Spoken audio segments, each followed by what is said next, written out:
Un jour pluvieux et venteux, au début de décembre, le guide Avi Ben Yosef, spécialiste de Jérusalem, guidait une visite des principaux sites chrétiens de la ville.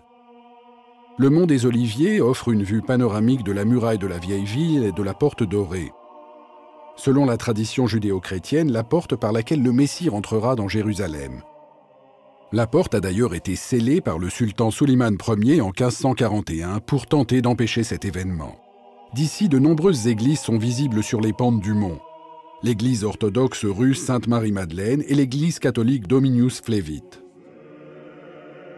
Au bas de la montagne, l'église catholique de toutes les nations dans le jardin de Gethsémani.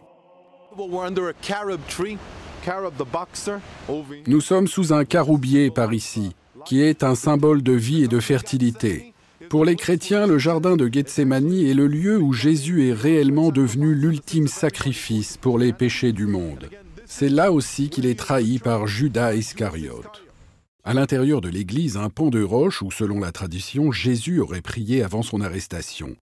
Elle est décorée de 3 mosaïques du XIXe siècle et de vitraux de style gothique. À l'extérieur, la plupart des arbres centenaires du jardin sont des oliviers. On estime que certains d'entre eux seraient les plus vieux arbres du monde et les témoins de la souffrance de Jésus. Le nom de Sion apparaît 154 fois dans le Tanakh, l'Ancien Testament. Le mont Sion, qui se dresse à l'extérieur de la muraille de la vieille ville, est considéré comme étant le lieu où le roi David vainquit les Jébuséens. Ici, il établit sa ville et ici, sa tombe est censée se trouver.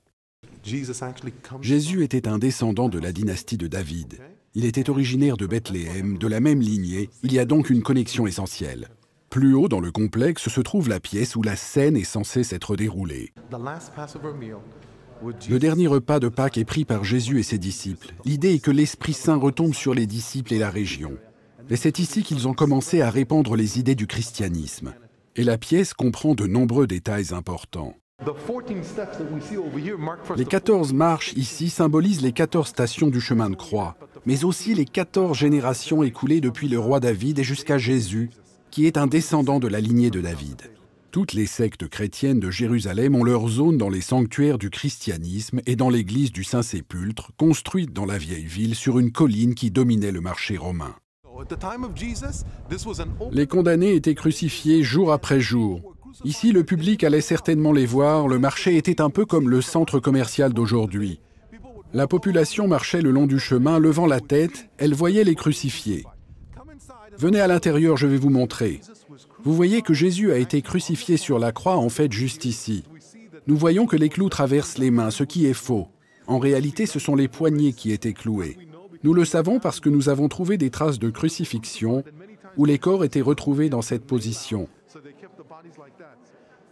Une fois Jésus mort sur la croix, il est traîné puis amené ici. Il le prépare pour l'enterrement sur cette dalle que vous voyez là-bas. Plus loin dans l'église se trouve le sanctuaire où le corps de Jésus a été enterré, avec des zones séparées gardées par les Grecs orthodoxes, les Coptes, les Arméniens, les catholiques et autres sectes.